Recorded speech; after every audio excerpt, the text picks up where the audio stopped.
الحمدللہ رب العالمین الصلاۃ والسلام علی سید الانبیاء والمرسلین وعلی آلہ وصحبہ اجمعین ان اللہ وملائکتہ یصلون علی النبی یا ایہا الذین آمنوا صلوا علیہ وسلموا تسلیما الصلاۃ والسلام علیک یا رسول اللہ وعلی آلک واصحابک یا حبیب اللہ یا محبوب اللہ یا محمد الرسول اللہ صلی اللہ علیہ وسلم۔ قابل احترام معزز اور محترم بھائیوں، ساتھیوں اور بزرگوں، السلام علیکم ورحمۃ اللہ وبرکاتہ۔ آج جب غزہ کی یہ صورتحال میں دیکھتا ہوں اور وہاں ڈھائے جانے والے مظالم کی جو دل فگار ویڈیوز آ رہی ہیں، جو تصاویر آ رہی ہیں، وہ انسان کو کسی اور جہان کے اندر لے جاتی ہیں، بے بسی کے اور اس معذوری کے کہ جو امت مسلمہ نے اپنی اس 1400 برس کی تاریخ میں نہیں دیکھی۔ اور اس کے علاوہ جو دنیا کے دور معیارات سامنے آتے ہیں، شاید دنیا نے جس طرح امت مسلمہ نے اپنی 1400 سالہ تاریخ میں اتنی بڑی بے بسی اپنی نہیں دیکھی، شاید کرۂ ارض نے اس تہذیب کی تاریخ میں اتنی بڑی منافقت نہیں دیکھی، اتنے بڑے دوہرے معیارات نہیں دیکھے اور اتنی بڑی جانبداری نہیں دیکھی کہ لوگ جو ہیں وہ مقتول کو ظالم کہتے ہیں، اور جن کے گھر گرائے جا رہے ہیں، جن کے گھروں پہ کارپٹ بمبارڈمنٹ کی جا رہی ہے، جن کے سویلین آبادی کو نشانہ بنایا جا رہا ہے، ہسپتالوں کو نشانہ بنایا جا رہا ہے، بچوں کو نشانہ بنایا جا رہا ہے، بے گناہ خواتین کو نشانہ بنایا جا رہا ہے، لوگ ان مظلوموں کو دنیا کے سامنے ظالم بنا کے پیش کر رہے ہیں۔ اور یہ وہ دنیا کی منافقت ہے جو میرے خیال میں انسانی تہذیب نے اپنے اس پورے تہذیبی سفر کے دوران نہیں دیکھی۔ اور اس میں جو اس کی بنیاد ہے اس سارے کرائسس کی، وہ آپ کو سمجھنے کے لیے ایک مرتبہ اس تاریخ کے اندر جھانکنا پڑتا ہے کہ جو گزشتہ 1-1.5 صدی میں عالم اسلام کی جو تاریخ ہے، اور جس طریقے سے یہ جو زائنسٹ موومنٹ جس وقت چلی، زائنسٹ موومنٹ کیا تھی، ان کے عزائم کیا تھے، اور زائنسٹ موومنٹ نے کس طریقے سے دنیا کی تمام بڑی طاقتوں کو انہوں نے اپنی جو ان کی ایک اکنامک پاور تھی اس کو، اس کے سامنے انہوں نے دنیا کو کس طریقے سے ڈھیر کیا۔ اور حضرت قائد اعظم محمد علی جناح رحمۃ اللہ علیہ کی 1946 میں associated press of United States کو دیا گیا قائد اعظم کا انٹرویو، اور اس میں قائد اعظم رحمۃ اللہ علیہ نے بڑے تعجب کا اظہار کیا، اور انہوں نے کہا کہ میں بڑا حیران ہوں کہ امریکہ جیسی طاقت صہیونیوں کے سامنے اتنی بے بس ہے کہ وہ جب ان کا جی چاہتا ہے وہ امریکہ جیسی طاقت کو ناک سے کھینچ کے جدھر مرضی ان کو لے جاتے ہیں۔ قائد اعظم کے کئی خطوط ہیں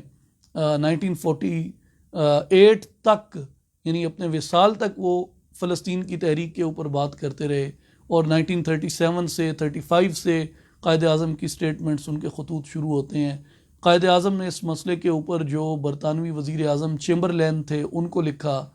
ونسٹن چرچل کو لکھا، جو ایٹلی پرائم منسٹر رہے ہیں برطانیہ کے، ان کو قائد اعظم اس بارے میں تنبیہ کرتے رہے، اور قائد اعظم نے ان کو بھی لکھا کہ جو برطانوی گورنمنٹ ہے وہ عربوں کے ساتھ بے وفائی کر رہی ہے، عالم اسلام کے ساتھ بے وفائی کر رہی ہے،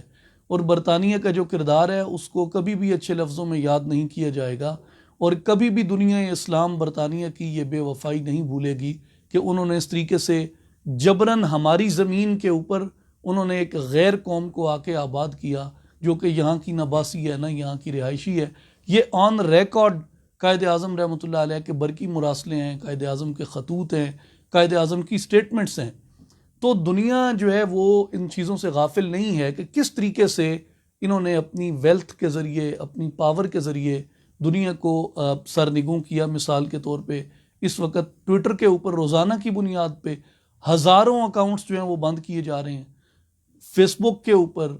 باقی سوشل میڈیا کے اوپر کتنے چینلز ہیں یوٹیوب کے اوپر جو ایکٹیوسٹس کے بند کر دیے جاتے ہیں صرف اس لیے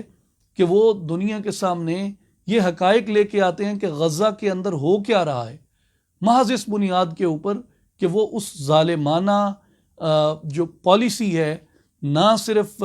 اسرائیل کی بلکہ پورے ویسٹ کی جس کو بیکنگ حاصل ہے، خاص طور پہ جس میں برطانیہ امریکہ سر فہرست ہیں، تو وہ ان کے ساتھ یہ فریڈم آف ایکسپریشن کے اوپر کیا یہ حملہ نہیں ہے؟ کیا لوگوں کو یہ حق حاصل نہیں ہے کہ وہ اپنی بات کا کھل کے اظہار کر سکیں اور اپنی بات کو پیش کر سکیں؟ اور خاص طور پر میں یہ سمجھتا ہوں کہ جو اس وقت عالم اسلام کے اندر جو انتشار ہے، جو صہیونی اس وقت کر رہے ہیں غزہ کے اندر اور فلسطین کے اندر، یہ عالم اسلام کے انتشار سے فائدہ اٹھایا جا رہا ہے۔ اگر دنیا اسلام کے اندر یہ انتشار نہ ہوتا، اگر دنیا اسلام کے اندر اس طرح کی جو آج خونریزی جو فسادات بپا ہیں اگر یہ نہ ہوتے، اگر مسلمانوں نے اپنی ریاستوں کو مضبوط کیا ہوتا، اپنی افواج کو مضبوط کیا ہوتا اور ان تقاضوں کو پورا کیا ہوتا جو جدید دنیا کے تقاضے ہیں، تو آج ان کی یہ جرأت نہ ہوتی کہ وہ ایک چھوٹا سا تو ٹکڑا ہے، پھونک مارے سارے مسلمان مل کے تو وہ اڑ جائے، اور آج پوری دنیا اسلام جو ہے وہ ان کے سامنے بے بس ہے۔ کچھ مسئلے ہمارے داخلی سطح کے ہیں جن کے جو یہ لوگ ہیں وہ اس کا ناجائز فائدہ اٹھاتے ہیں، کچھ مسائل ہمارے نظریاتی ہیں۔ مثال کے طور پہ ہم جب ہسٹری کے اندر جاتے ہیں تو اگر مسلمان اس جو مغربی تصور قومیت ہے اس کے جھانسے کے اندر نہ آتے، اور یہ ہم جن کو اپنے پڑھے لکھے کہتے تھے کہ جی یہ کیمبرج گریجویٹ ہو کے آ رہے ہیں اور یہ پیرس کے گریجویٹ ہو کے آ رہے ہیں اور یہ نیو یارک کے اور ڈی سی کے اور کہاں کہاں کے یہ گریجویٹس ہو کے آ رہے ہیں، اگر ان گریجویٹس نے اپنی تہذیب کو پڑھا ہوتا، اپنے تمدن کو پڑھا ہوتا، اپنے قومیت کے تصور کو پڑھا ہوتا اور اغیار کے قومیت کے تصور کو من و عن قبول نہ کیا ہوتا تو آج فلسطین نہ جل رہا ہوتا۔ سب سے پہلا کام جو فلسطین کا کیا گیا وہ یہ کیا گیا کہ مسئلہ فلسطین کو ڈی اسلامائز کیا گیا، اور اس کے اوپر جو عربوں کے دوہرے معیارات ہیں خود اپنے وہ بھی نہیں بلائے جا سکتے، کہ جب انہیں تعاون درکار ہوتا تو وہ کہتے کہ عالم اسلام کی بات کرتے، لیکن لٹرلی جس طریقے سے عرب نیشنلزم کو فروغ دیا گیا اور عرب قومیت پرستی کو فروغ دیا گیا، انہوں نے اپنے آپ کو اس دور اندیشی کو دیکھے بغیر کہ آج سے 100 سال بعد اس عرب نیشنلزم کے یہ اثرات نکلیں گے کہ یہ اپنی زمینوں پہ اپنا حق کھو بیٹھیں گے، وگرنہ یہ پوری دنیا اسلام جو تھی یہ ایک تھی، اور وہ اس کس بنیاد پہ ایک تھی؟ وہ لا الہ الا اللہ محمد الرسول اللہ کی بنیاد پر ایک تھی۔ اور جس وقت ہم نے لا الہ الا اللہ محمد الرسول اللہ کو ترک کر دیا، اور یہ نظریاتی بحران تھا کہ ہم نے کلمے کے اوپر قومیت کو ترجیح دی، ہم نے کلمے کے اوپر رنگ و نسب کو ترجیح دی، تو اس کا نتیجہ یہ نکلا کہ ہمارا جو دھاک تھی، ہماری جو ہیبت تھی، ہمارے جو روب اور دبدبہ تھا بطور ایک امت کے، وہ اغیار کے سینوں سے نکل گیا، اس لیے کہ جو نظریہ ان کا دیا ہوا ہے وہ اس کو زیادہ بہتر جانتے ہیں کہ اس نظریے پہ ماننے والوں کو انہوں نے کس طریقے سے ٹیکل کرنا ہے، تو انہوں نے اس طریقے سے ہمیں اس کے اوپر بھگتایا ہے اور ہم اس کے اوپر بھگتے ہیں۔ اور آج بھی لوگ اس مسئلے کے اوپر بحث کرتے ہیں، جہاں اس کے اکنامک ایسپیکٹس ہیں، جہاں اس کے اسٹریٹجک ایسپیکٹس ہیں، جہاں اس کے اندر میڈیا وارفیئر انوالو ہے، جہاں اس کے اندر ڈیفنس کے فارن پالیسیز کے ایشوز ہیں، جہاں اس کے اوپر اپنے نیچرل ریسورسز کو اور اپنے ہیومن ریسورس کو استعمال کرنے نہ کرنے کے بارے میں جتنے مباحث ہیں، اس میں ہمیں یہ کبھی نہیں بھولنا چاہیے کہ اس ساری بحث میں اکانومی اپنی جگہ ہے، پاور پالیٹکس اپنی جگہ ہے، فارن ریلیشنز اپنی جگہ ہیں، باقی قانونی مسائل اپنی جگہ ہیں، لیکن نظریاتی مسئلہ اپنی جگہ پر موجود ہے۔ اور جب تک دنیا عرب نے جو کچھ کیا پچھلی 1.5 صدی میں، اور خاص طور پہ 19ویں صدی کے اختتام اور 20ویں صدی کے آغاز سے جو نظریات عربوں نے قبول کیے، لارنس آف اریبیا اور بہت ساری اس طرح کی، اس کے اندر لوگ گنوائے جا سکتے ہیں، تو جو کچھ عربوں نے کیا نظریاتی سطح پہ اسلام کی سیاست کے نظریاتی محاذ کے اوپر، جب تک عرب اس کو انڈو نہیں کرتے، عرب دنیا کبھی اپنے مسائل سے نہیں نکل سکتی. اور مسئلہ فلسطین جو ہے، چونکہ وہاں پہ جو ہمارے مسلمان بھائی آباد ہیں وہ اپنے نسب کے اعتبار سے یا اپنی زبان کے اعتبار سے عربی زبان بولتے ہیں، اور اگر ہم نے عرب لیگ سے زیادہ OIC کو اہمیت دی ہوتی، اگر ہم نے GCC سے زیادہ OIC کو اہمیت دی ہوتی، آج یہ قتل عام عربوں کا نہ ہوتا. آج دنیا عرب کے اندر یہ اتنا بڑا جو مسئلہ اٹھ چکا ہے یہ نہ ہوتا. ہمارے پاس اس سے مختلف آپشنز جو ہیں وہ موجود ہوتے. تو اس لیے آج بھی میں اپنی جو یوتھ ہے وہ چاہے پاکستان کے اندر بیٹھ کے سوچتی ہے، وہ ہندوستان میں ہے، وہ بنگلہ دیش کے اندر ہے، وہ ساؤتھ افریقہ کے اندر ہے، وہ دنیا کے کسی بھی کونے کے اندر بیٹھی ہے، وہ مڈل ایسٹ کے اندر بیٹھی ہے، وہ سنٹرل ایشیا کے اندر ہیں، میں اپنے یوتھ فیلوز سے یہی گزارش کروں گا کہ آپ اپنی تاریخ کو اپنے آئینے سے پڑھیں، آپ اپنی تاریخ کو اپنی نظر سے پڑھیں. مسئلہ فلسطین پہ بہت اچھی کتاب ایک اورینٹلسٹ نے لکھی ہے، ایڈورڈ سعید، بڑا دنیا کے اندر ان کا ریگارڈ ہے. انہی کی کتابیں ہیں دو، وہ پڑھنے لائق ہیں. ایک کلچر اینڈ امپیریلزم ہے، ایک اورینٹلزم ہے. آپ کو یہ کتابیں پڑھ کے پتہ چلتا ہے کہ یہ جو ہمارے ہاں لوگ عربوں کو، ترکوں کو، پٹھانوں کو ہمارے ہاں جو تاریخ پڑھائی جاتی ہے، اور خاص طور پہ جو لوگ انگریزی کتابیں پڑھ کے سیکھتے ہیں تاریخ کو، وہ عربوں کو، ترکوں کو، پٹھانوں کو کہتے ہیں جی یہ ڈاکو تھے، ڈکیت تھے، یہاں لوٹ مار کرنے آئے تھے. لوگ جب آپ مغربیوں کی تاریخ کیا ہے، یہ تو خود ہندوستان کے، میرا ان سے بڑا نظریاتی اختلاف ہے، لیکن جو کچھ ششی تھرور نے اپنی کتاب ایرا آف اینڈ ڈارکنس کے اندر لکھا ہے کہ ہندوستان میں سب سے بڑی ڈکیتی کرنے والا، سب سے بڑا ڈکیت برطانیہ تھا، اور برطانیہ سے بڑی ڈکیتی کسی نے نہیں کی ہندوستان کے اندر. یہ جو پاک و ہند ہے، بنگال ہے، یہاں پہ ٹھیک ہے ترک آئے، عرب آئے، پٹھان آئے، لیکن یہاں کی جو ویلتھ تھی وہ یہیں پہ لگی ہے. یہاں کی ویلتھ سے یہیں پہ فتح پور سکری کے اندر بنا جو بنا، دلی بنا جو بنا، ملتان بنا جو بنا، لاہور بنا جو بنا، تاج محل بنا جو بنا، جو کچھ یہاں کی ویلتھ تھی وہ یہیں پہ استعمال ہوئی ہے. یہاں سے کسی پٹھان نے، کسی ترک نے، کسی عرب نے ویلتھ اٹھا کے نہ وہ افغانستان لے گئے، نہ وہ عرب میں لے گئے، اور نہ وہ باقی علاقوں کے اندر سنٹرل ایشیا میں لے کے گئے. لیکن اگر کوئی یہاں کی دولت چرا کر، چھین کر لے گیا ہے تو وہ مغرب تھا. اور نہ صرف ہندوستان میں، جہاں جہاں ویسٹرن کالونیز رہی ہیں وہ یہی سارا کچھ انہوں نے کیا. اور آج تک کانگو کس بات کی سزا بھگت رہا ہے؟ وہ یہی سزا بھگت رہا ہے کہ جو کانگو کی ویلتھ ہے وہ کانگو میں نہیں لگتی،